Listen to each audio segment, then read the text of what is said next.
already started.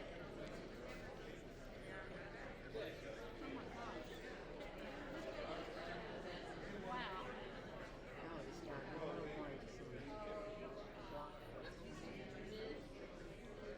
And it's today.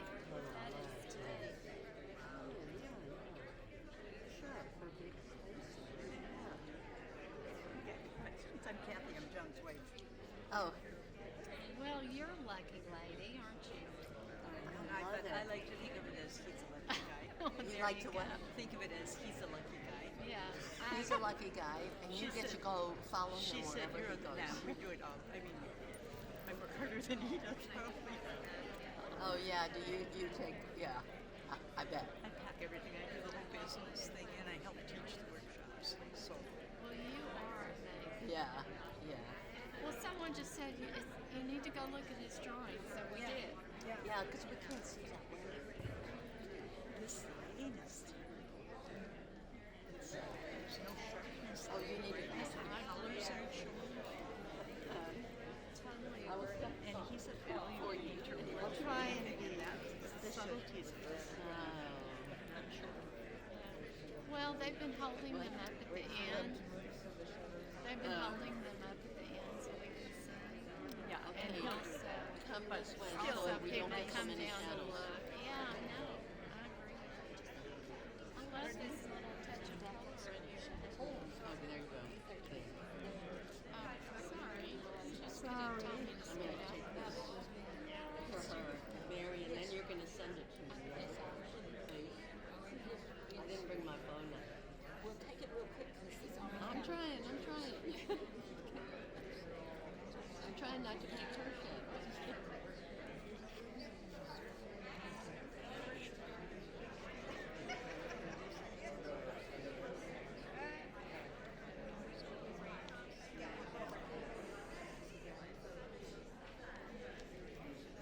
Shall I take it? He's right behind you, so maybe I'll be able to do that.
won more than 230 awards and national and international exhibitions.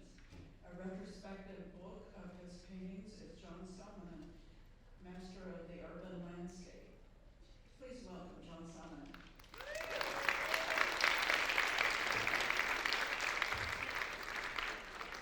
Thank you. Am I live? Well, thank you all very much for coming. I appreciate it. Thanks to Lauren and Anna and Yoko and all the folks, all the volunteers from SWA that really, really made this a doable concept. And if you have not had a chance to go in and look at the show, it's impressive. What was scheduled to be 1 day hanging time was 4 days in reality, and you can get a sense of that when you look at it. How much work went into it. So a big thanks to all those folks.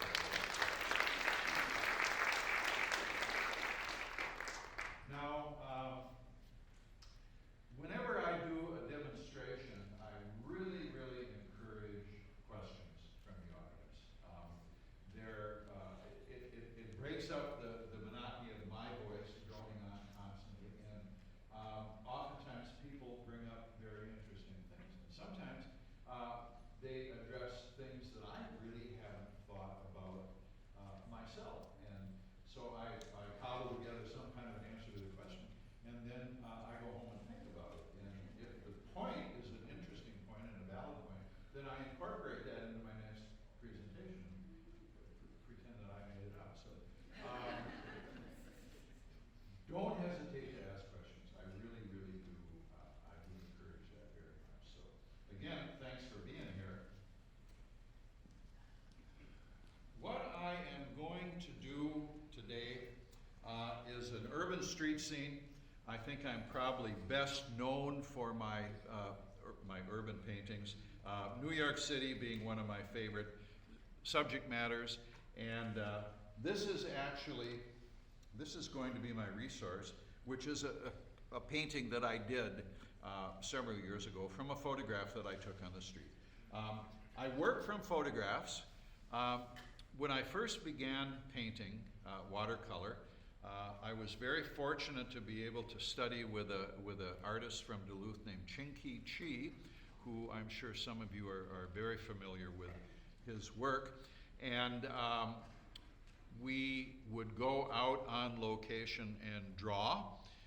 Duluth is a world seaport, Duluth, Minnesota, where we live. So there were a lot of very fascinating subject matters around, and we would all go out and draw.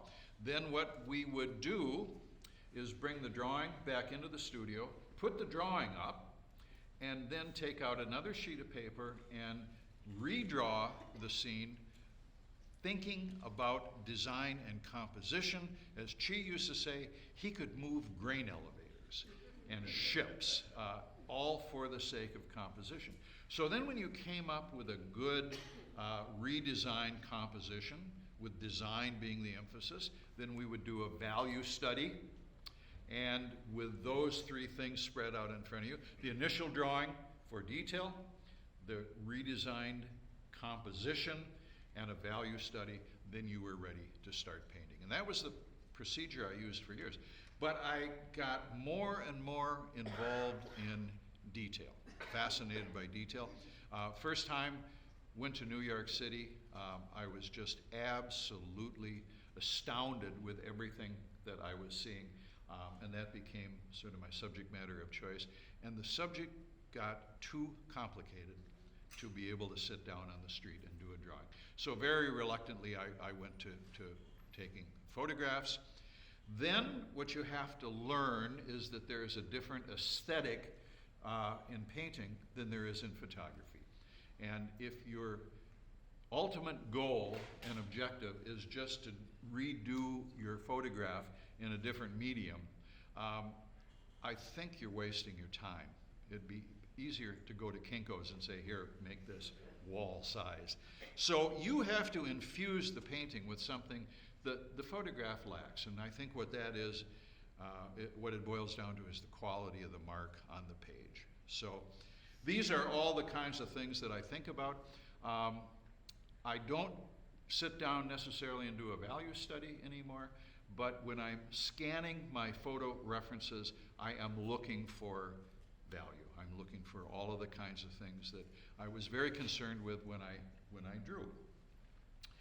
So where I'm going to start this painting here is in the foreground, and I'm going to use this foreground as a vehicle to share with you a lot of the techniques that I have acquired over the years and that I use every time I sit down to paint. I'm going to, as I say, begin in the foreground, so I put this little protective masking tape around the outside so that when I do some of the wetter, juicier effects, I can preserve, I don't start interfering with the rest of my subject matter. As watercolorists, we all know the importance of white. Back in the 60s, Joseph Albers did some sort of quasi-scientific studies regarding perception. And one of the things he did is he took a bunch of people into a room and they stared at a painting. And then he used a rheostat to dim the lights until the room went completely dark. And then he slowly brought the lights back up. And the last thing people saw before the room went dark was the whites in the painting. And the first thing the eye perceived as the light came back up was the white. And what we learned from that as watercolorists is that we don't have a single bag in our trick that can compete with the white of the paper. It's our most valuable tool. It also benefits us tremendously. If you're an acrylic painter, if you think of the same paint that you use on the wall in your dining room, it puts a solid sheet of paint down. Light hits the paint and bounces back and hits you in the eye. With watercolor, that same light goes through a transparent veil of color, hits the white paper, and bounces back at you through that same veil of color. And that's where we get a lot of our luminosity. So white is really, really very critical. So at this stage, I have made a predetermination that there are some white areas I need to preserve. I'm overly generous at this point, knowing that we basically can't go back. Once we lose white, we lose it. If I, in the end, find out I have too much white, I have the option then of going back and getting rid of it. As watercolorists, we're continually thinking on two planes. We're thinking both positively and negatively. The negative spaces tend to be what we leave for the white. The positive spaces are the shapes we weave in and around the white. And as you're making a positive shape, you also have to be thinking about what's happening to the negative shape because they share edges.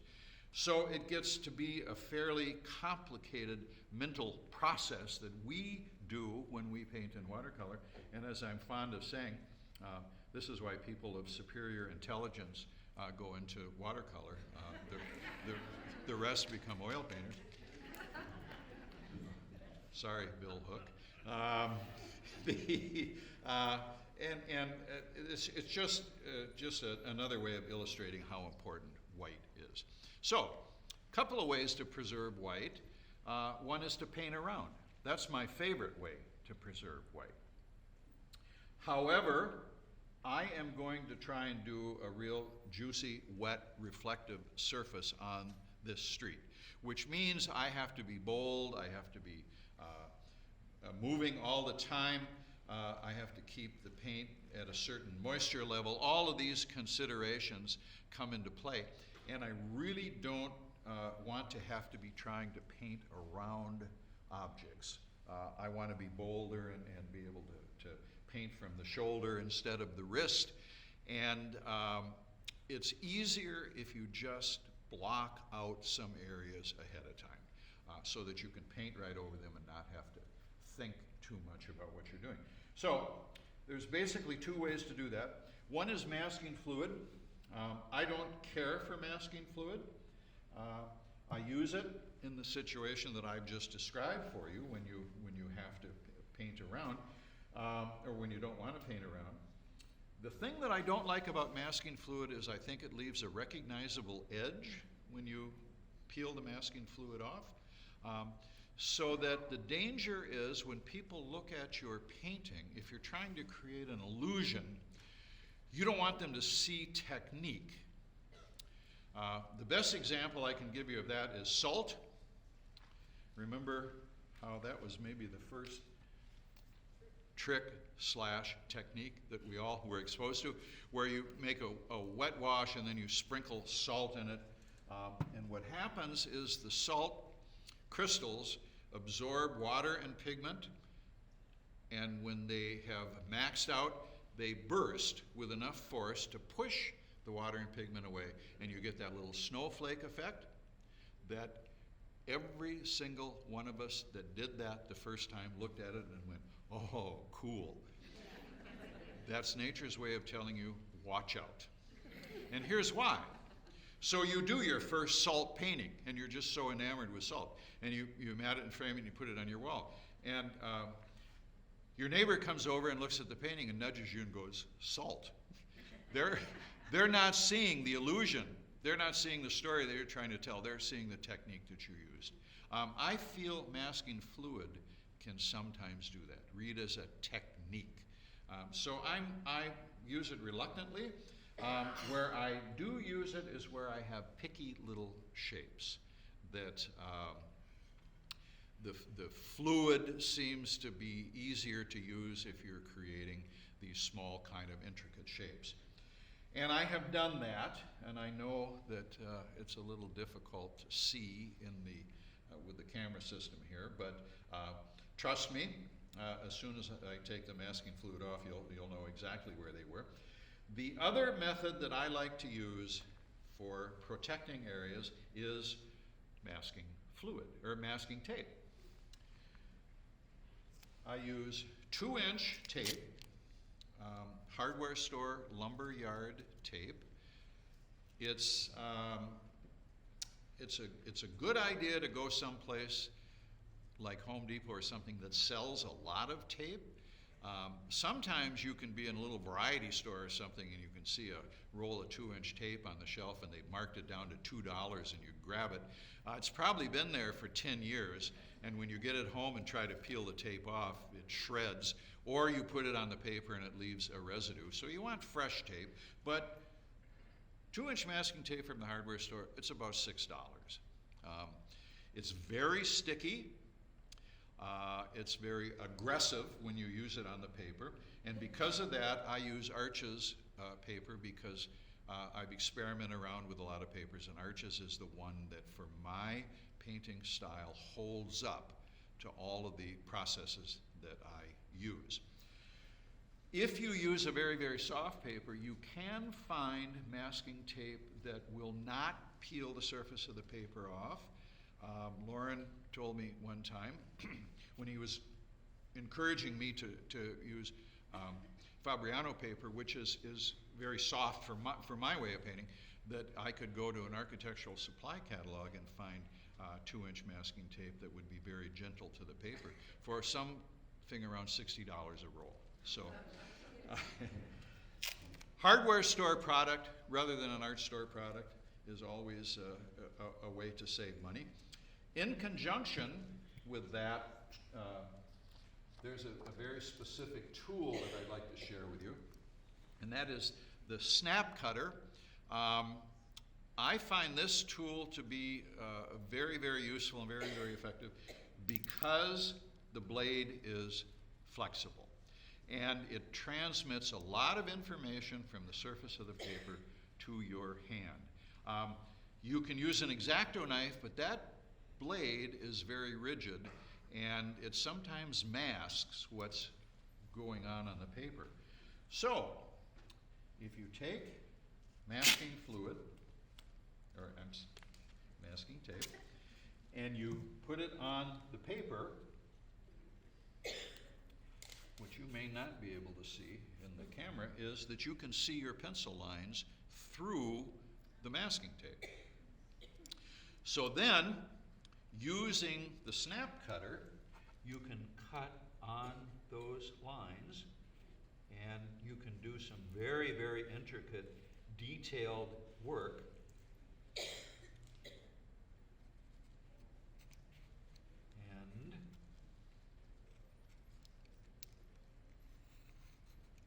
when you peel off the tape, it will leave a very, very intricate shape on the surface of the paper in masking tape.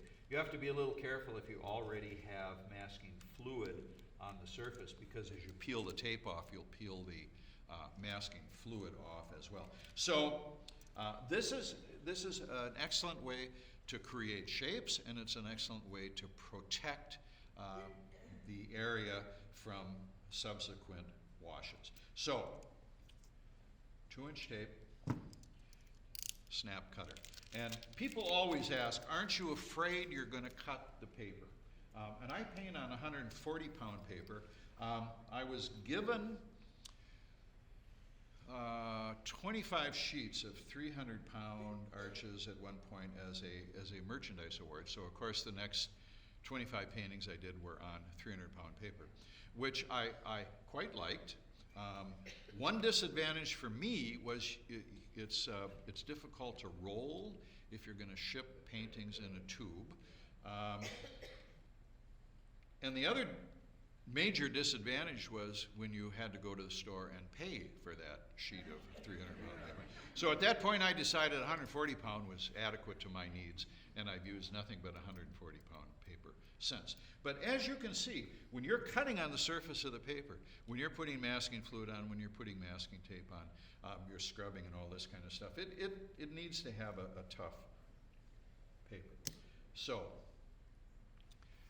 the question in these demonstrations always comes up about materials. And I will tell you that I paint with Daniel Smith colors. I think they're excellent paint. I think there's a lot of excellent paints out on the market. They wouldn't be out there if they weren't professional grade and if they weren't good.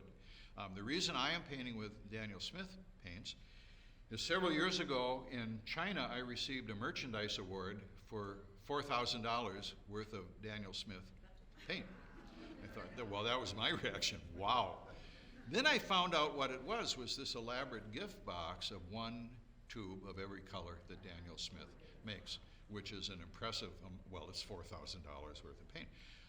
I've used the same 20-some colors that I've used for the last 40 years. And so I called up Catherine, the rep, and I said, you know, I don't feel good about accepting this, because I'm going to pull out my 20 colors and the rest are going to get moldy sitting in my studio. And I said, I don't feel good about accepting that. Thank you very much. It's a real honor. And she said, well, what are your colors? So she said, send me a list. So I got $4,000 worth of my 20 colors. So I will be painting with Daniel Smith pigment until I figured out I'm about 147 years old.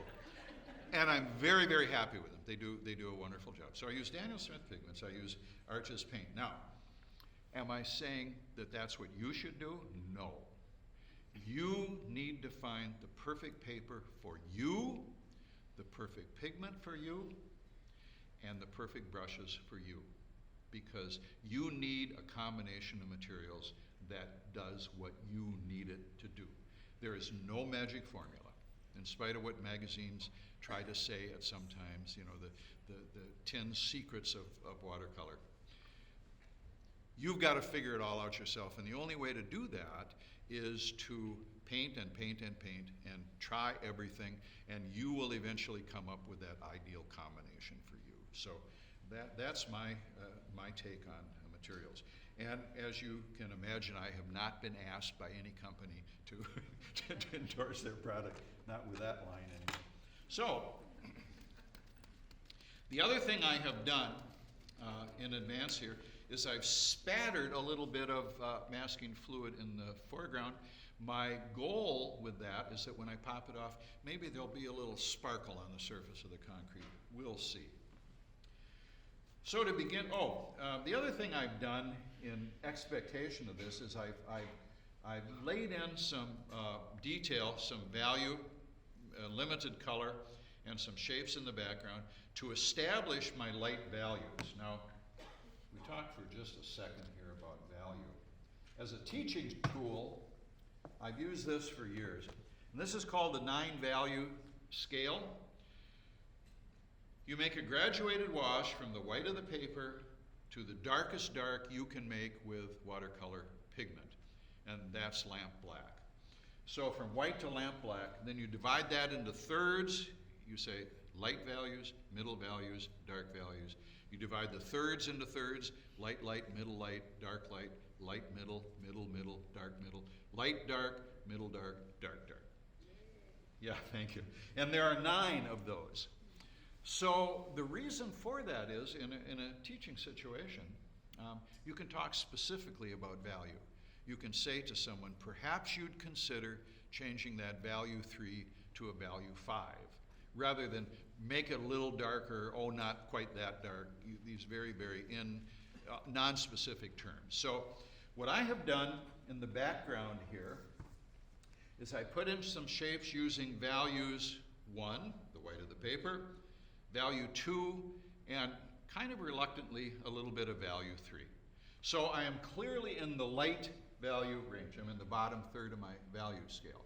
Now, when I was in junior high school, our library had 3 books on watercolor. And back then, there weren't very many more than that out there. One of them was by John Pike, wonderful watercolor illustrator. The other 2 were by a watercolor artist named Ted Kotzky. And I'm going to spell that name because I think it'd be worth your time to look him up. It's K-A-U-T-Z-K-Y. He has a couple of books, Trees and Watercolors in Landscape, and one called Ways with Watercolor. These were books that address the entire medium of watercolor. If you go into a publisher now and say, I want to do the Bible of watercolor, I want to do a book that addresses every aspect of watercolor, they'll say, not interested, too broad. If you go in and say, I want to do a book on painting rocks on the seashore in September, they'll hand you a contract, knowing that if that's successful, you can come out with painting rocks on the seashore in October, and they're doing what is called narrowcasting. These books by Ted Kotzky address the entire medium. One of the things that he talked about, he had an illustration that he took the same scene and he divided it into thirds: foreground, middle ground, background. And then he used the value scale: light, middle, dark. So in the first one, he did a scene with a light background, a dark middle ground, and a middle value foreground. Next one, he did dark background, middle value, middle ground, light value foreground, etc., etc. You can come up with 6 ways to do that. And what it does is it gives your painting depth, using value to create depth, because there will be a difference between what's happening in the distance, what's happening in the middle, and what's happening in the foreground. So in my painting here, the way I chose to present these values is to go my light values in the background, my very darkest values in the middle ground, and my middle values in the foreground. And I need to know that before I start plunge into the foreground here, because I need to know what values I should be working in. Now, that doesn't mean that in your dark areas it's entirely dark. You know, you throw in a few pieces of light, a few pieces of medium, but basically dark. So my middle distance is going to be dark, the background is very light. This is going to be middle ground. And before I launch into something like this, I like to be able to see that. So that's why I've done that in the background. Any questions so far? Oh, I must be doing a good job. Did I hear the start of a question? Okay. She wanted you to repeat. Hi, my name is John Solomon, and thank you all for coming today. All right. I'm gonna wet the foreground. Couple of reasons for doing that. One, it makes the paper a little bit more receptive to paint. It also has a way of evening out any surface impurities. A little bit of graphite from my pencil drawing, smudges from my hand, so you don't get spots that tend to want to resist the paint. And since I'm going to be doing a wet, reflective surface, I need to be working from a wet, actually reflective surface. Now, we need to know a little something about reflections. The reason that I like sharing this is that oftentimes in paintings, foregrounds can be a little problematic. Everyone, or they say, viewers enter paintings from the bottom up. And since a lot of the paintings we look at are landscapes, I think that makes sense. The foreground is whatever is closest to you in the scene, and that's where you visually enter the painting. But you don't want to get so much information in the bottom of the painting that people get stuck there and don't want to move past that to get into the rest of the painting. But you don't want to bore them either. So sometimes a little luminosity in the foreground. If you're going to put in a street, give it a little sheen, give it a little luster. It just enlivens it a little bit. It makes it interesting, but not too interesting. And then the other effect that people like very, very much is wet, reflective streets. So that's what I'm gonna try to show you now. And the thing that you need to know, that you need to be very, very cognizant of when you're painting reflections, is that reflections go straight up and down. They don't list one way or the other. As soon as they do, you lose the illusion of a reflection. Reflections are not shadows, and sometimes people confuse the two. So, to get this surface to the degree of receptivity, is that a word, that I need, I'm just going to even out the... Question. Yeah. The edge of the buildings there on both sides, is that with tape or masking fluid? That is with masking tape. And you'll see when I start doing some of the techniques I'm going to do to create this effect, you'll see why I protected that edge, because it tends to want to slop out. Okay. What are you looking for in this paper being prepped for that's wet right now? This, what am I prepping this for now? No, what are you looking for? Because you're waiting for a certain time. Oh, yeah, okay. Excellent question. Once again, when I was first studying watercolor with the artist Chinqi Chi, he showed us how to do a lift. And we all got really, really excited, and I'll show you how to do a lift in a few minutes here. And we all went home and tried it, and it was a miserable failure. So we all came back to class the next time, and we said, you know, how come you could do it and we couldn't do it? And the answer was, well, you have to get it at just the right moment, when the paper's at the right moment. When that moment is when the sheen leaves the surface, but the paper is still wet. That means you don't have issues with standing water, you don't have issues with puddling. Now, I'm doing a public demonstration where I have to be talking, and I don't go as fast as I would go were I painting in the studio. So I have to leave it a little wetter than I normally would in the studio, but under ideal conditions you would want the sheen to just have left the paper. Now, I have some upright, very dark posts from the underside of the elevated train in New York City. I have a very dark building over here, and I have some very intense light passages coming down between these dark posts. So that's what I have to keep in mind.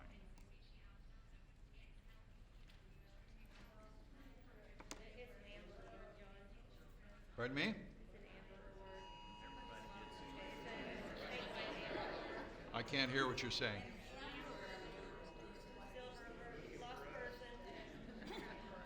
He's here. Okay, turn yourself in and let's see. Found him.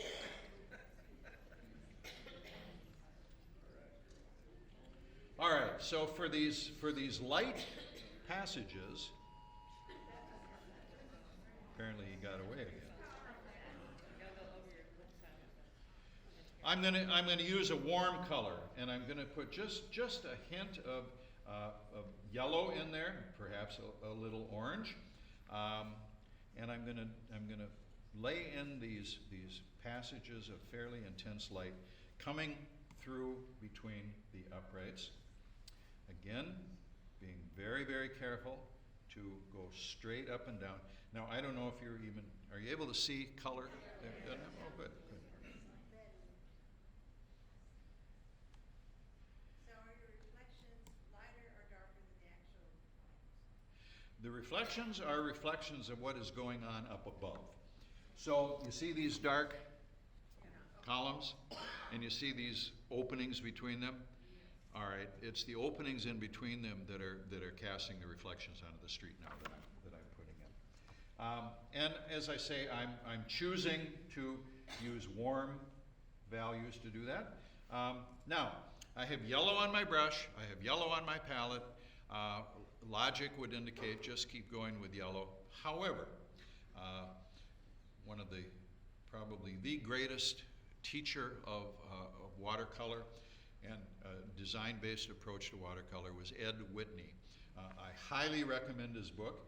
It's a textbook, not a how-to book, so you sometimes have to read it a couple of times, but it is the Bible about how to use elements and principles of design to create a painting.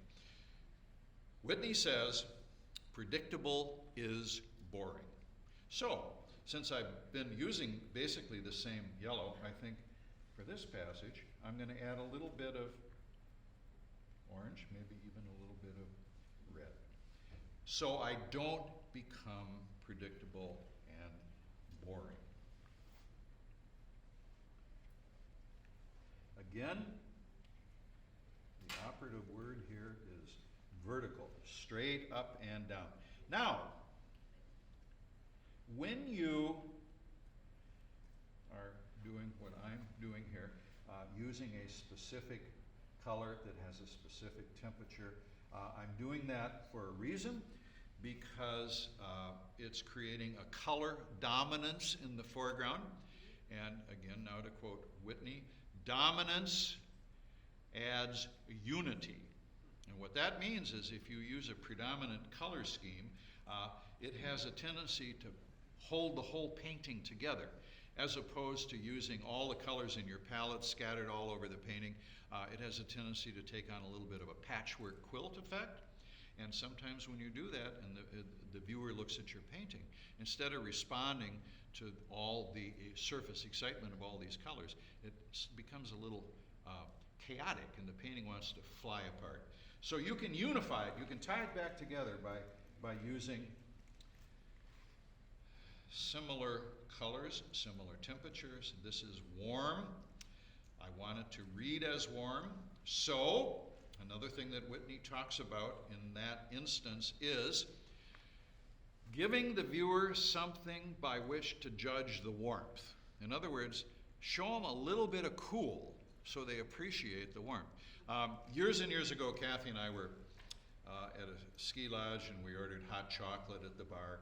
And we thought, wow, this is the best hot chocolate we've ever had. And we asked the bartender, what's your secret? And he says, well, I put a little salt in it. And the salt stimulates your taste buds in such a way that they become a little more receptive to sweet.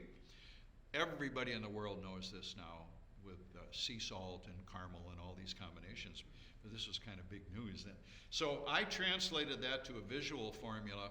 If you still want to maintain unity temperature-wise or color-wise, go 80%, in this case warm, with a 20% accent. That's a good way to strengthen the warmth, to make the hot chocolate seem even a little bit sweeter. Throw in a little bit of salt. In this case, the salt is going to be cool. 80-20 is the perfect ratio. 70-30 is acceptable. 60-40 gets too close to the dreaded 50-50, at which point you lose any dominance that you had going. So what's a good color for contrasting yellow? Purple. Why? Because purple's the complement of yellow. So, whoop, and a little green in there. So I'm going to introduce here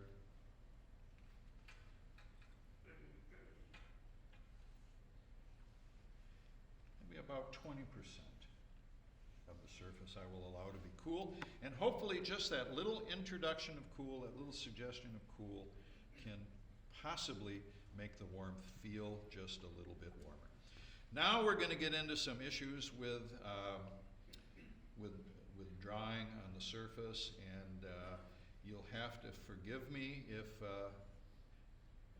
something goes a little awry when I put in the darks. If they bleed a little too much, I'll fix it. But there again, in your own studio, you look for that point where the sheen goes off the surface, and then you won't have trouble with unnecessarily bleeding. Now, I want some dark passages for the reflections of these posts.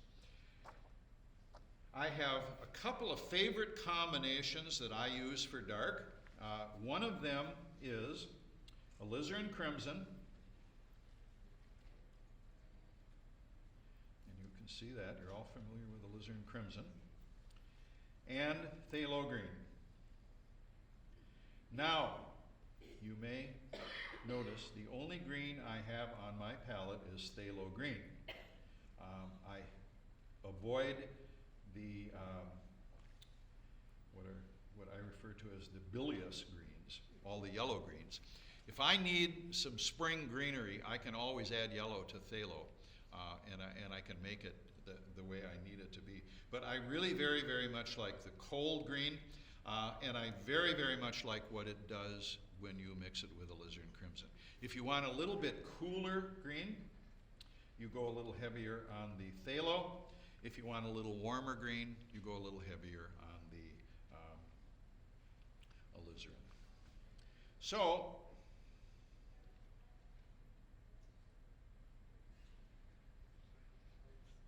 there we go with our first reflection.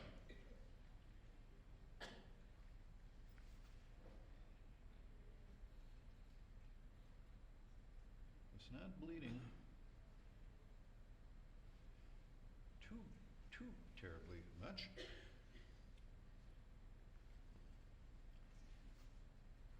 Whoops, you know what I did? I just put dark post in my light reflection. Well, I'll go back now and I will put this back where it needs to be. I think it's great when something screws up in a demo. All right. Here now we have another. I'm having to slow down and look so I don't do that again. Here's another dark passageway. Straight up and down. Now we'll get a little bit smaller brush for a bit more narrow piece.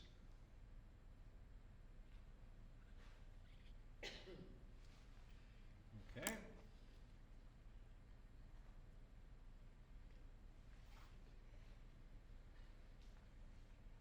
All right.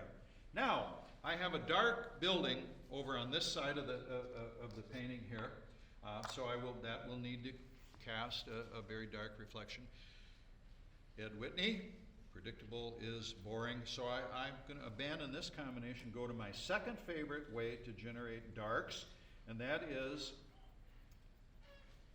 ultramarine blue, which has a little bit of red in it, burnt sienna, which has a little bit of red in it, and you can get a very, very beautiful dark gray that has slight purplish cast to it, or if you hit it a little harder, you can almost get it to a black. But it will be a different dark than I've used over here. Now, you will never have someone come up to you at an art show and say, I appreciate the value of your intensities as you move across the painting with your darks. But on some level, they will notice it. And they won't get bored. And as, again, Whitney said, predictable is boring. So now that's getting a little boring because the value is so similar. So I might go back in now and pick a little alizarin and a little phthalo and just hit a little dark passage. Darks within darks could suggest there's a doorway or something up there being reflected. Here is the edge of the building here, so I will come down at this point here. Now, this looks a little stripy and not in a good way. So it needs some blending at this point. I used to, well, I still do, watch Bob Ross on TV.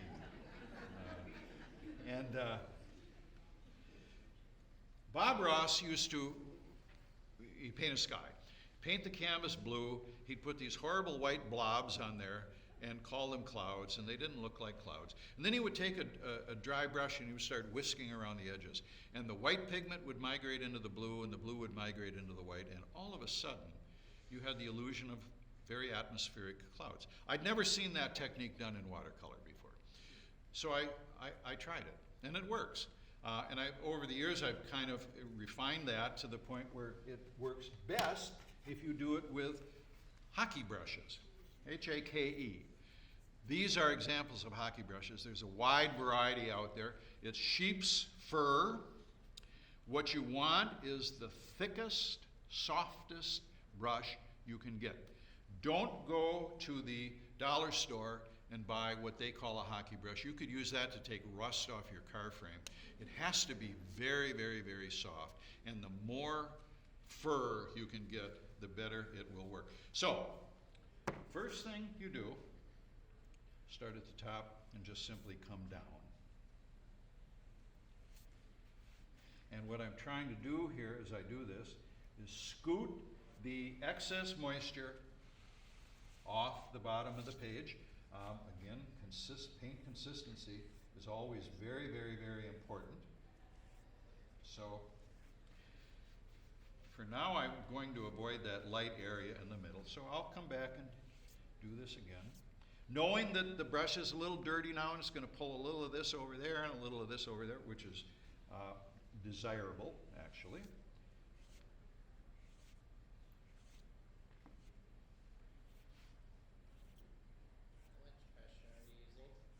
Pardon me? How much pressure are you using? Well, you almost listen for the pressure rather than feel it. I like to think I just hold the brush loosely in my fingers and guide it along and let the weight of the brush do the work. Because if you push too hard, even as soft as this brush is, it can streak. So, after you've kind of evened up the moisture across the surface, then I whisk up and down. And you can't hear it from where you're sitting, but I'm listening to the sound it's making, and it's a whisper. And you can see it's softening, it's blending, it's smoothing, but it's still a little stripy. So now we will go this way. And we will diffuse these up and down passages just a little bit at the edge, so they're not quite so assertive, they're not quite so strong. And at this point, we start pulling a little bit of these colors into this middle area. I'm conscious of letting that get lighter as it goes back to the light source. One of my favorite lighting schemes is this one I'm doing here, where you have the lightest part of the painting be the farthest thing away from you, because, as I said, based on that Elber's study, the eye will always seek out white. So if you have white in the farthest part of your painting, that's where the viewer's eye is going to want to go. Then your job is just to create an interesting pathway for them, an obstacle course to get there. So if it's a little darker here and a little lighter there, that's good, because that just increases that passageway.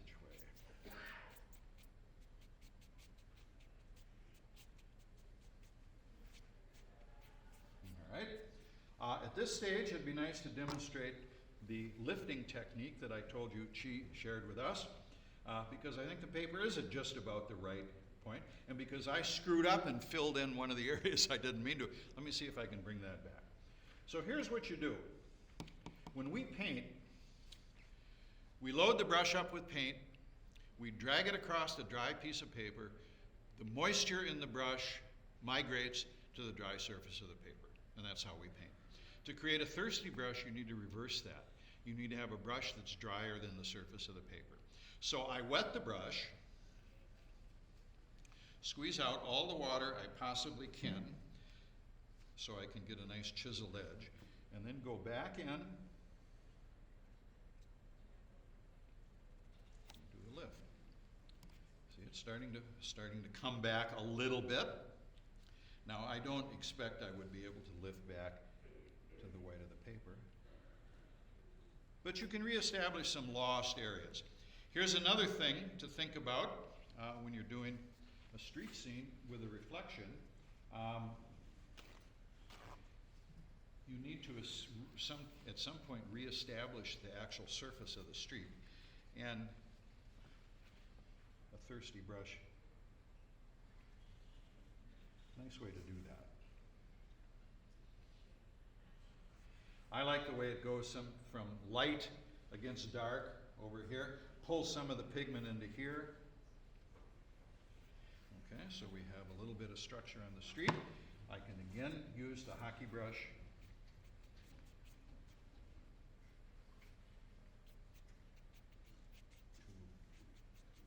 to soften those a little bit. Now, in the interest of street surface, we can go in now, start defining the street just a little bit.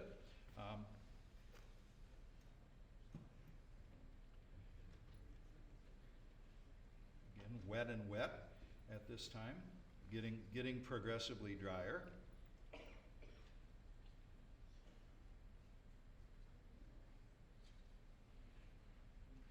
Acknowledging that there is some kind of a surface underlying this this wet luster. Hopefully it's lustrous. Now can you see these little bits of masking fluid starting to assert themselves just a little bit as we get a little dark color over them? John, are you doing this part intuitively, or is it on your picture? I have some pencil lines in here, Okay. but they're merely a suggestion at this point. So intuition has a great deal to do with it. My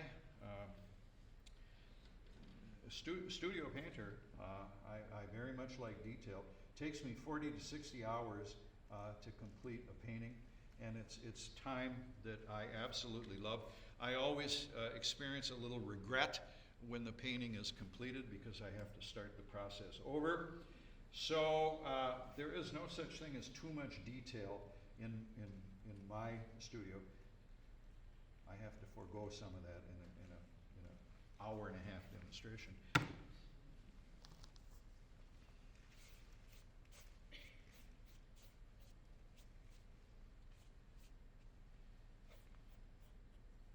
John, what was the name of the design? Was it Elber's? The design book that you were talking about? Edgar Whitney, Okay. and Thank you. I can never remember the name of the book, but there's there's only one by Edgar Whitney. And it's still being published. You can get it from, I almost said North Lights, but yeah, yeah. And because it was such an immensely popular book, there are all kinds of used copies out there too, hardcover copies. Every once in a while, someone finds a signed one, and they're quite reasonable. But it's really something that it would do well to have in your library. Okay, Kath? This is my wife, Kathy, by the way. She's going to help me out here in the demo. She's going to use the blow dryer so we can keep going. Can you hold that up for a second? Oh. You can't see the color up on the board at all.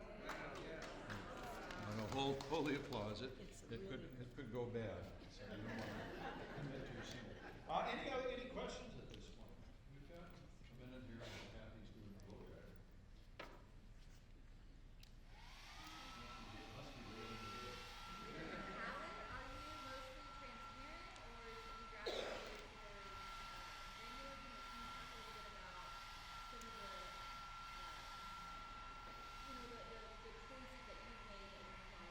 Well, question basically was, am I totally transparent watercolor? And the answer is yes. Here's why. Again, when I started painting, Chinkichi was a totally transparent watercolor, so that was where you all learned with me. And like everybody, when you start painting, you start with a great idea, then you watch the painting slowly deteriorate before your very eyes. And it gets worse and worse and worse. And there's a lot of good learning that goes on, trying to say it and like that. But sometimes they would get to the point where they just weren't good. Then I would go for the dark as well. And I would go in and start covering on the better to see. So right from the get-go, in my mind, using a fake paint in a transparent watercolor was an acknowledgement that you're doing painting. The other thing was, as a personal challenge, was that I wanted to be able to create every single effect that the oil painting could create, but using transparent paint. So it became a challenge for me, and I learned that. Then I started making sort of like, at that time, video like watercolor was totally transparent. So, it's just one way to go. My good friend Joseph Buchet uses wash and heat paint, and I think he's probably the best painter in the world. And Marlo is using wash. But there's no one way. This is just the way that I have done it. And I think by forcing myself to always think on paper, I learned a lot in the process. By the way, Joseph has never, ever used a blow dryer. He said, it will kill you. He said, even up to an hour sometimes, the paint is still material and covered with things and chips and things. And he said, as soon as you hit it, it's killing you. He said, that's why the paper is done. So, but I'm doing fine.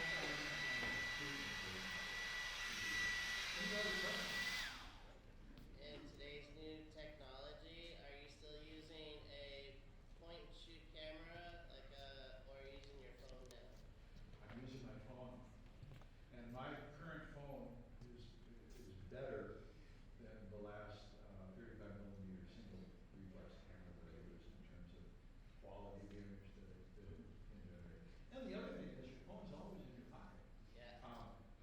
When I was using my camera, I used a 300 millimeter zoom telephoto lens because I like the stacking, the depth of field that you can do. I like it for a lot of reasons. I also like in New York City standing on the street, planting myself and looking through this big professional looking camera and let the crowd sort of part around me. But I was always out in the car walking, and I'd see something and go, my God, that's gorgeous. I wish I had my camera. Well, I do now. Yeah. So it's in my pocket, so it's a convenience. Plus, my end result is not the photograph. It's a source that I use to create paintings. My final result is the painting. So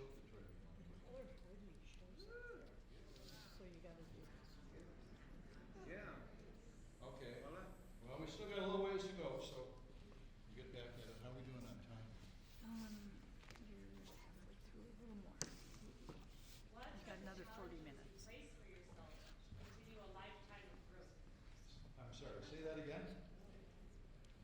What are the challenges, the benchmarks you place for yourself to continue a lifetime of growth? I don't. I just go down to the studio and paint because at this point it's obsessive behavior. I am told that if I don't get in the studio every day, I become hard to live with. I don't buy it. But here's the deal, I think. People ask me all the time, what's the one thing I can do to get better paint? And again, it gets into this misconception that there are secrets out there, that if you only knew the secret, you'd be better. If you only use this combination of paints, you'd be better. There is one secret, there is no secret, and that is the more you paint, the better you'll become. Yeah. And if you can paint, you'll be better. You'll hit your 10,000 hours sooner, and then you can go on to the 20,000 mark. And the more you do, the better you will get. People say, I have the equivalent of writer's block. What should I do? And my advice there is force yourself to go in the studio for 2 hours every day, even if you don't like doing it. And maybe at about hour 5 and a half, you'll put something up you've done and you go, ooh, now look at that. And you're hooked. you're back in business. And as long as you keep painting, you're going to see things in your own work that are going to keep you very, very excited. I still can say, with all honesty, I get excited at various points in my painting process, and that's why I keep doing that. I'm not a golfer, but I compare it to golf, and that no matter how long you do it or how hard you work, you know in your heart of hearts you can always be better, and that's what keeps you coming back. Same thing with painting. Chinky used to say, you strive all your life to make the perfect painting, and you hope you never do. That's my advice. Now, one thing that facilitates that is you got to have a place where you can set all your crap out and not have to pick it up. That helps a lot. I was doing a magazine article at one point where they asked me to define my style. So we were sitting around the dining room table. Our 2 sons still lived at home. And urban expressionism and urban impressionism, and it just got more and more nauseating. And my oldest son said, Dad, I know what your method is. And I said, well, please share it. He says, anal retentive.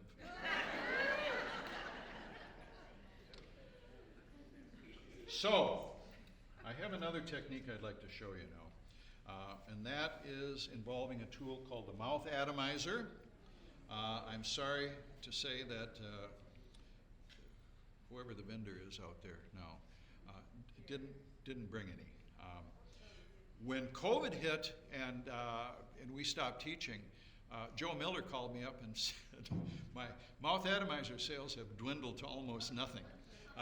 This is a wonderful tool. This is the Pat Dews, D-E-W-S model. Ask for it by name. There are a lot of other ones out there that don't work anywhere near as well. This one is guaranteed to work. It's the Bernoulli effect. It's 2 tubes.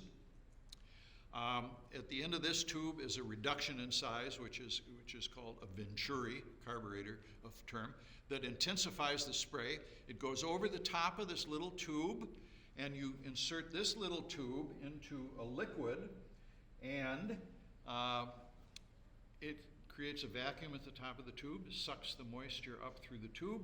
As it drizzles out the top, it hits this compressed column of air, and it atomizes. It goes into a spray. I don't know if you can see this, but you see a spray? Okay. There are some tricks to this. You need to have a very consistent column of air. But let me show you what it can do.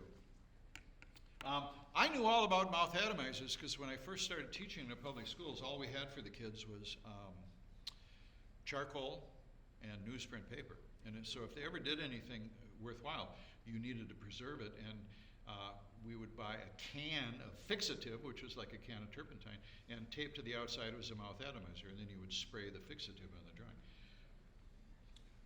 I'm going to warm up this center area a little bit with some yellow. I hope you can see the change as it occurs. Did you see that? I don't want to overdo it. How long before you, that was my question, is I know you've got that mix. What is your ratio of that? Okay, what I do in these old pill bottles is fill it up between 3/4 and all the way full and put about as much paint, out of the tube into the container as you would put toothpaste on your toothbrush in the morning. Okay. And then check it. If it's too weak, add a little more. If it's too thin, add a little water. So moving up the temperature scale now. Also, the green asserted itself a little stronger than I had hoped it would. Red is the complement of green. I can lay a thin layer of little atomized dots of red over the green, and I can gray it out if I'm unhappy with the greenness of that.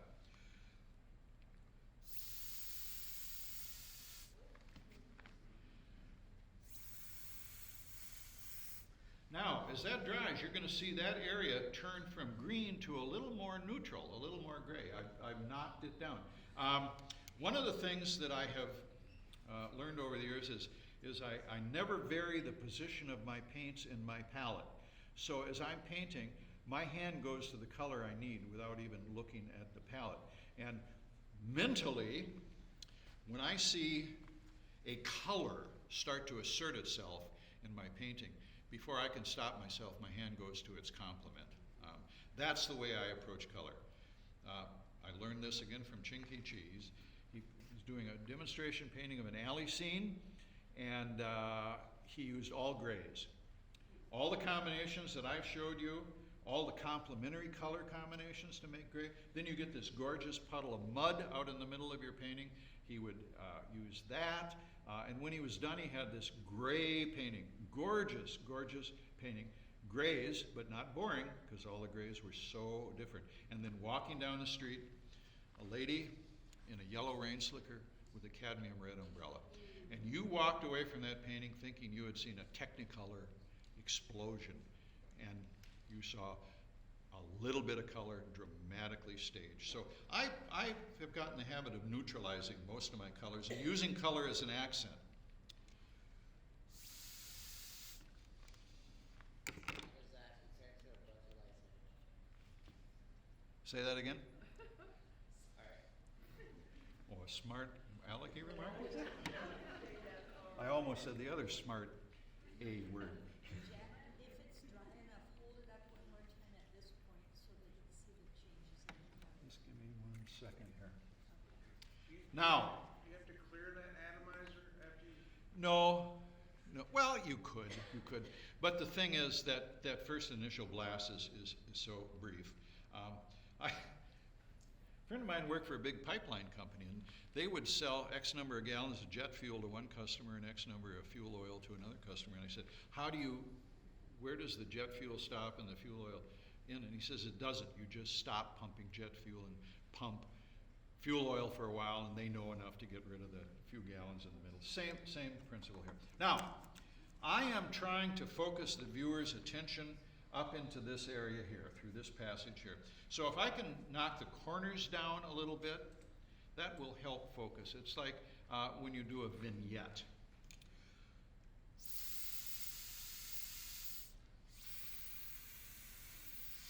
Also, if I want the passage of light to move as it goes up this way, I can knock that down just a little bit too. What was the brand of that atomizer? The green, The brand. oh, the brand, Pat Dews. Now, there are other brands out there, some is for $4. The Pat Dews one is approaching $50 now. And I resisted for the longest time because I said, come on, it's 2 tubes. But the thing is, you buy one, and unless you run over it with your car, it's a lifetime purchase. So path, we need just a little bit more drying time, so anybody else has a, yeah, hold it up. Anybody else has a smart ass question? Hold it up, Kevin. Pardon me? How many lungs do you need for that? You know, we have people in workshops that have COPD that are able to generate enough, because it's so compressed. It isn't necessarily the volume of air, but it's the consistency. You don't want to huff and puff. And there's no cross contamination, because I noticed you didn't clean it each time. No, I know. And I don't, that's not an issue for me. Do you ever vary? Yes, the farther back you stand, the finer the particulates come. And this is a problem we have in workshops, is people, of course, they're nerds doing it the first time. Kathy teaches this part in the workshop, she's very good at it. People, she says, okay, step here, step back, step, stand up very straight. And as soon as they start to blow, you want to go like that. And she has to physically have to stand up. So distance is good. If you get, the closer you get, the larger the dots get. Sometimes you want a little stippling, a nice texture. So would you spell it, is it P-A-T-D-E-W-S? Pat, P-A-T, thank you, Tricia. Dews, D-E-W-S. Jerry's is gonna bring some tomorrow. Excellent. Yes. Well, here's the deal. I said I knew about this technique from when I was teaching years and years ago. A lady in workshop reintroduced it to me to spray color, and I never thought about that. When I tried it for the first time, I did that. So it's a valuable tool. It's less than $50.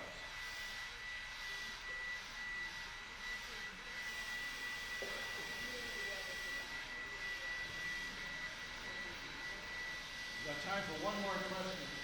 Dry. Anybody? Anything?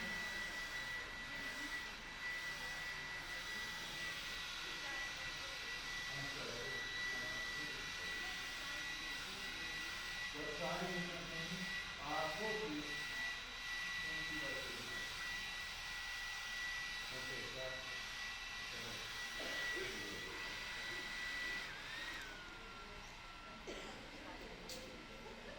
Now, I have created this visual pathway through the painting, created a spotlight in this area here. Basically what I'm doing at this point is I'm saying to you, the viewer, hey, look here, and you look and go, yeah? So now I gotta deliver, I gotta put something in there, and I'm gonna put in a figure, simply because a figure is a natural in an urban landscape for more than one reason. It's a natural because figures are organic and architecture is geometric. Since my painting is probably more than 80% geometric, if I can introduce a 20% accent of natural organic forms, it'll be a nice compliment, and figures are certainly that. Plus, everybody likes to look at images of people. Now, I want you to do a little experiment for them. Well, maybe it's too dark.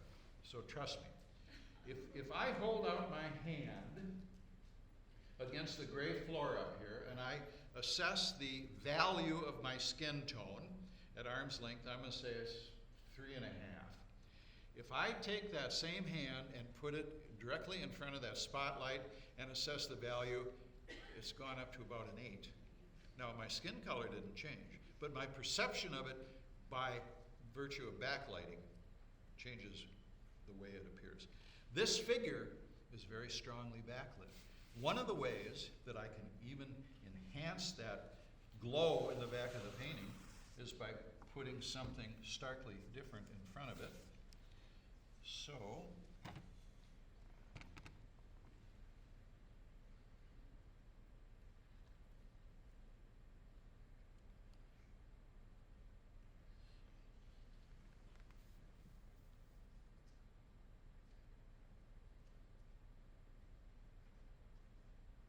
and again, I have drawn this figure out. I'm not just winging it.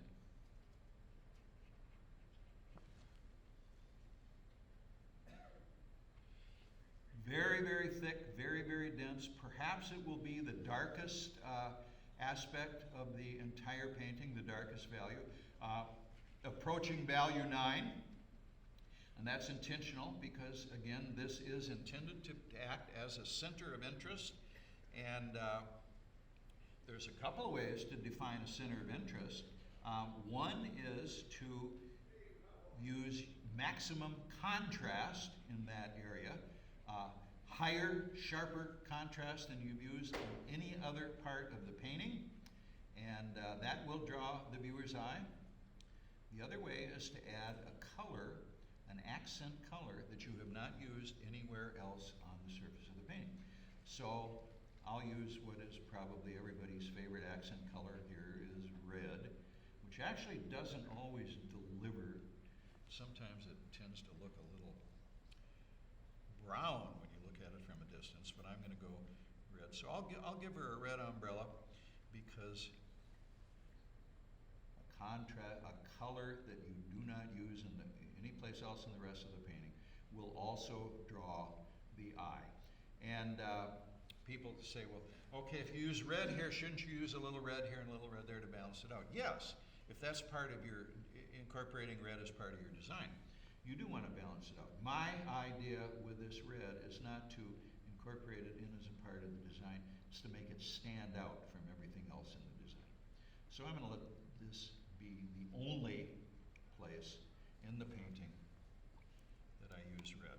Now her face is also strongly backlit in shadow, plus it's under the umbrella.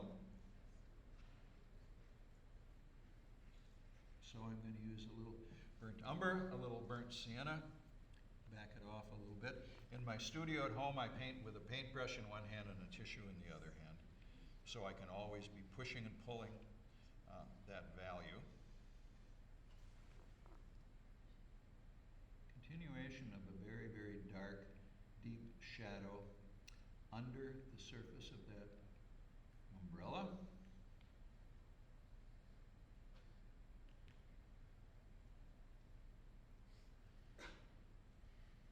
Now I can give her a little suggestion of eyes and a little bit of a nose. You don't have to do very much, just a suggestion. And if the figure's gesture is correct, people will put in the eyelids and the belt buckles and all that kind of stuff. She's got a white scarf around her neck, but white in a deep shadow can become much, much darker value. First there. Now, since I said red doesn't always deliver the punch that we would hope it would, I'm gonna add a little orange here on the edge. Now I'm aware that it's gonna bleed just a tiny against the black there, but again, time is of the essence.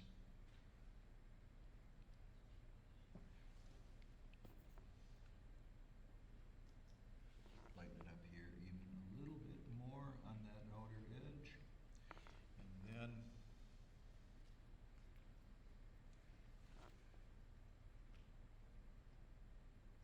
red in the middle. And hopefully changing the value and the color slightly will give the umbrella a little bit of a three-dimensional aspect.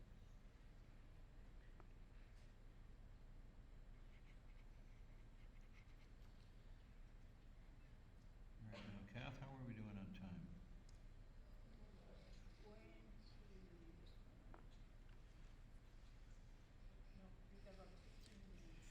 Okay. You want to come up here for a sec, Kath, and you can help me. We're going to peel off the masking tape and the masking fluid on the surface here. Be careful, that guy's on the sheet. I know, but I gotta go. It's gotta dry. So now we're gonna pull off the masking fluid. No, not yet. We're gonna get the tape off.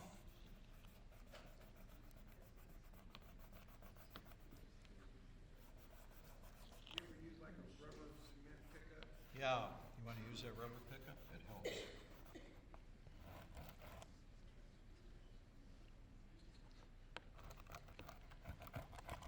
was telling someone earlier, the question was, don't you worry about, because I was cooking my masking fluid here with a blow dryer. This is still wet, whatever they do.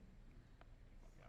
Someone said, aren't you afraid using the blow dryer that you're going to cook the masking fluid, it's not going to come off? And I say, no, that's never happened to me. I've never had a problem removing masking fluid.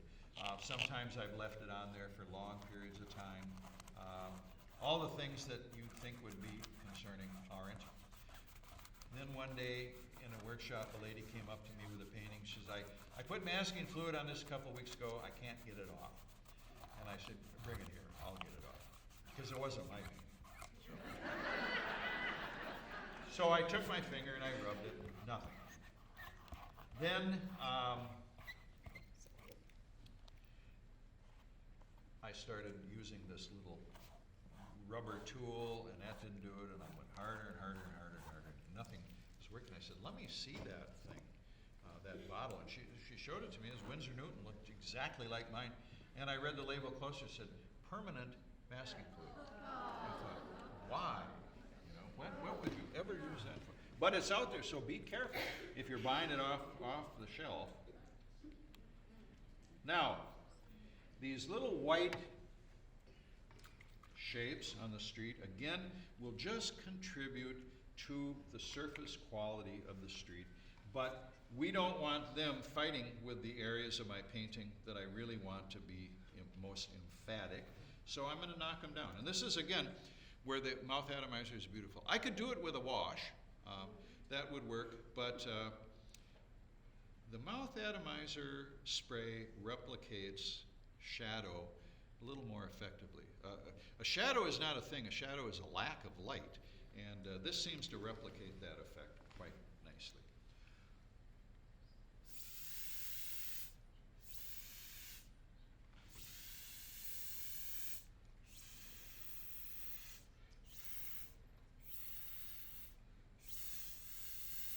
Still get a little sparkle there out of the white. That's just fine.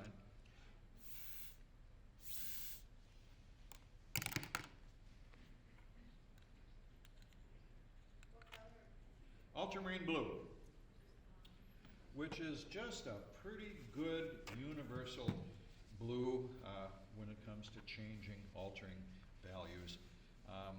Now, if I wanted to, could lighten up the passages of light that's going to be coming down between these two. Let those be reflected in some of these areas as well.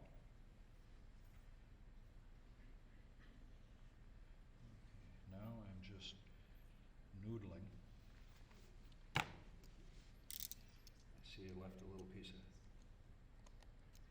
tape on there. And then Kath, I'm going to need you to, we need to take this, maybe you could do that in the back. Just take this little piece of tape off and you can use this. And there's another one here, but then Where are you? right. But you can do that in the back while you're Oh, driving. It'll be easier after that. Do you want to leave short right now for a minute? Yeah. Okay. All right. You guys are a very big part of this demonstration because during drawing time, of course, you're getting enough questions. Anything else people are interested in learning? Yeah. Want to know your process for transferring the drawing from your original sketch to It's a the good question. big board.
cannot even find the edge of this tape. Did you get it dry yet? Oh, kind of. Yeah, I gotta have it dried so I can do the next thing. I'll get the tape later. Okay. Little glitch on the drawing table, so we need another question. Yeah, hi. Oh. Here's T-T. C-H-E-N-G. K-H-E-E. C-H-E-E. You know his work. He was the guy who first began making portraits. Take a look. Right now, if you bring a portrait in the language, probably the criminal language in the time of the but he's, you know, a wide variety of things, but he has focused a lot of his emphasis on portraits, and he said that he wants to get to the point where he's swimming with his work. And his portraits are brilliant. He was very generous. He came around at one point to a lot of the elementary schools in Duluth and did a demonstration thing. And back there is the picture. Literally put it to death, but had it absolutely perfect. He was like all the good things in the class. You things and look at what he was on. Think of it. Your picture just loads full of all of this shit. You never put it on. And you see it. You look at that. Scales and the portrait. Just absolutely brilliant.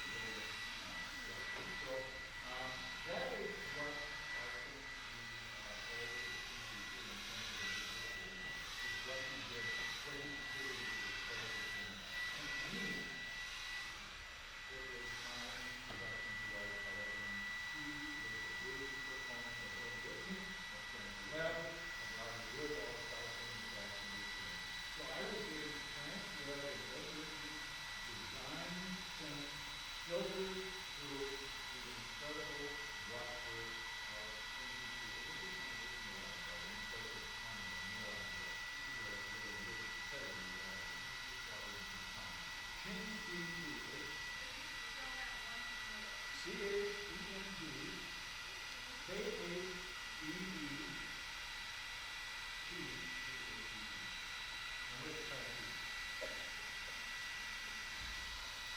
Stand up. This gentleman is actually T.T. Seminole.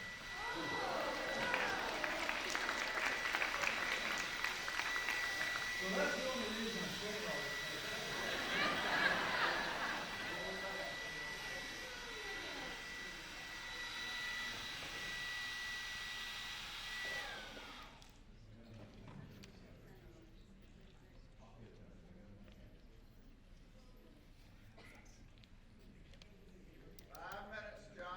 All right. Got one quick thing to show you. This gal needs a reflection. And what I really should do is do a diffuse reflection, because the rest of the street is diffused. But since she's the star of the show, we're going to give her a little special treatment. So what I'm going to do, and I'm mainly sharing this with you because I think it's a valuable technique to have in your book of tricks. Draw a line under her feet, a piece of tracing paper over her, and I'm using just a number 2 graphite pencil, tracing her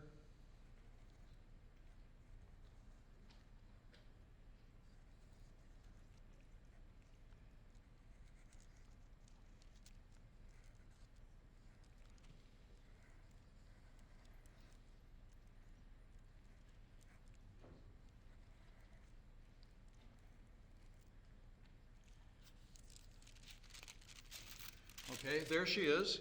You see that? Oh, it doesn't matter if you can or not, I guess. So then what I do is I flip it over like this, line her feet up on that line, and then with my pencil, burnish over the top of that graphite line, transferring it to the surface of the painting. Now I have a reflection that is correct, and I just have to fill it in.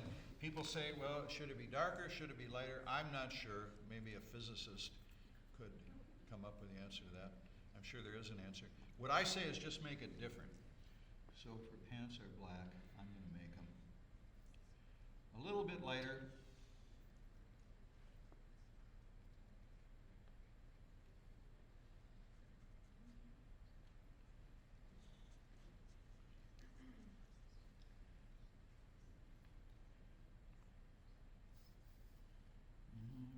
Beginning to lose a little bit of my line here in this darker area, so I will fake it.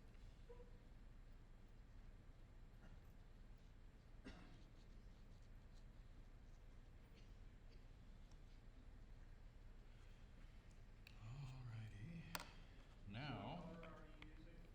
pardon? Using blue? I am using just some of the mud that's out in the center of my palette. When I started painting, I never changed the water. I never cleaned my palette, and it gets richer and richer and richer as the paint, this pool out there. And it's colors that I could never conceive or preconceive. There's colors that sort of happen magically, and Ed Whitney said, water and pigment left to their own devices will do beautiful things.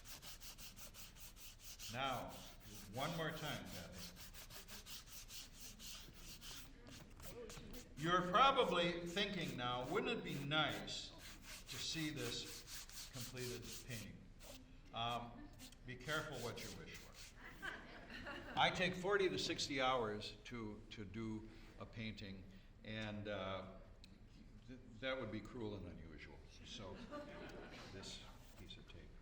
So bear with me here. You know, I told you I taped all around this edge here to protect the lower edge, because as I was doing the hockey brush, I didn't want paint to slop up into the top of my painting.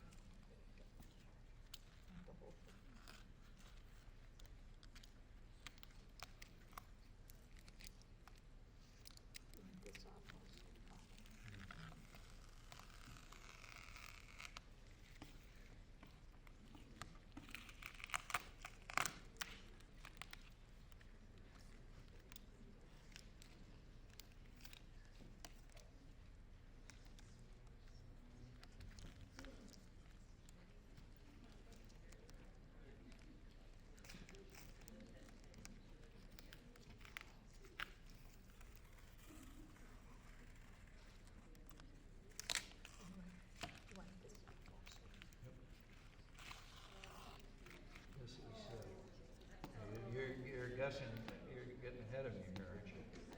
I did this once before, and it was kind of an aha moment, so I thought I'd share it again, because it's kind of fun.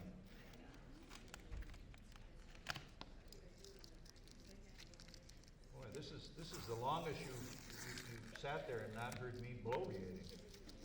I think this tape he bought from the dollar store. You will discover, as the more you use masking tape, that skill is part of it. Now, just 1 second. Oop, careful, don't expose it.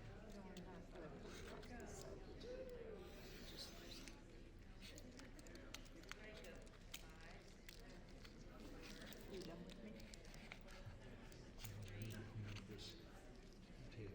Oh, you got it off already. Excellent. Very good. That side's all done. Okay. Yes, you're dismissed. I talk pretty big up here on stage, right?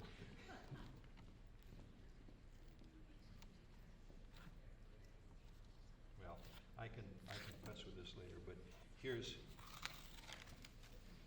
what we're looking at here.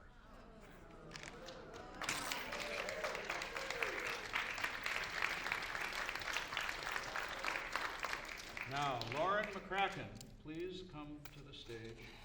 Yes, sir. Little more tape here. I would be very happy to sell this painting if anyone is interested. $500 opening bid. If anyone is interested, Lauren is gonna, All right, we have $500 on the table. Let's hear it. Here, there's your hands up in the air. If you want to, or if you're bidding $500. by the way, if you didn't come prepared to buy a painting, Kathy will get your information syndicated for you. All right, do we have anybody that's bidding $500 for John's painting? All right, we have $500 here. Do we have $550? Do I hear $550 anywhere? Oh, going, when's your next opportunity to buy a John song? 600 here. Shout it out.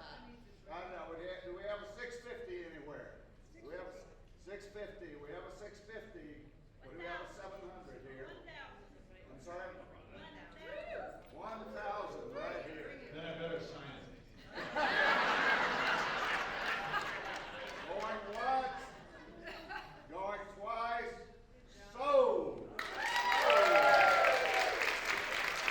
Thank you. Thank you, Lauren. Now, while he's cleaning this up, we've got about 2.5 minutes before we have to vacate this room. I want to remind you to be here bright and early at 9 o'clock for the general session in the morning, because we have Kelly Kane, who is the editor-in-chief of Plein Air magazine. For many years was the editor of the Artist magazine. She's also the editor of the online blog, American Watercolor. We have Ann Heavener, who is the chief editor-in-chief of Artist magazine, Watercolor Artist, and 2 or 3 other of their publications. And then we have Eric Rhodes, who is probably the publisher of more art magazines than anybody in the United States. They are going to do a roundtable discussion right here on this stage about the future of watercolor and how to get published. You want to be in this building at 9 o'clock in the morning. This is a really unusual event to get these 3 people together. It didn't happen easily, but they are coming, and I want you to be here to hear them. So I would ask that as you exit the thing, go ahead and exit the building there. You can't get back into the where the art is, because they're setting up for the cocktail reception this evening. So we need to get out of this building with some deliberate speed. So It's gonna have to be out see you in back here at the 6 lobby o'clock as a or display painting welcome for a party. couple of Thank you. days. But you can take it right here. And if the lady who purchases would come on down. Thank you all so much. You've been a wonderful audience.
John, could I peek at your value patterns that you shared at the Well, beginning? sure.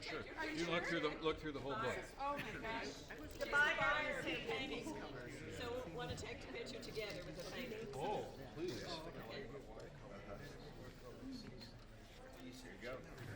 Now, when are you leaving?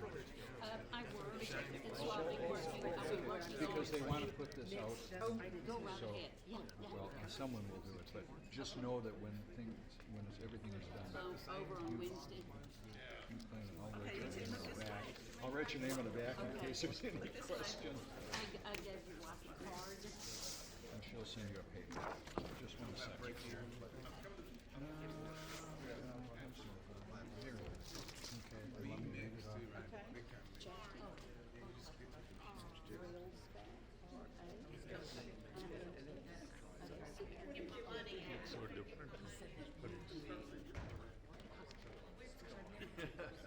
Where did you get your? I watched you years ago at the SWS meeting. That was a while back, wasn't it? Has been, yes. You're around for the next couple of days, right? So we'd like to have this on the trophy wall. Thank you. And so, one of the ladies that is helping, will take it and lock it away. Okay. I'm taking it. Can we get a quick picture of you and him in front of the deal? Yeah, let's get in front where the light's a little better.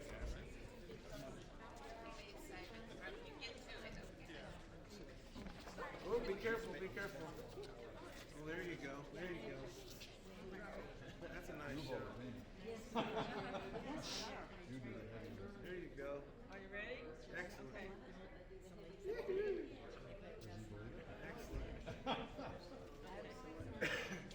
Thank you for being here. My pleasure. Thanks for coming.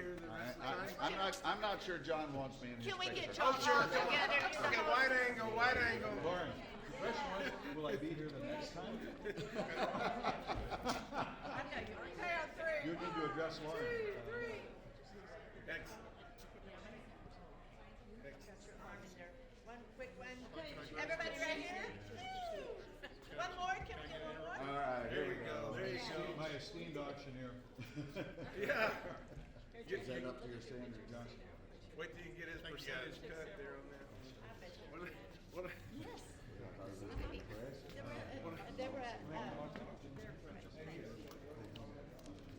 I've got one more camera, okay? And then I'll let y'all.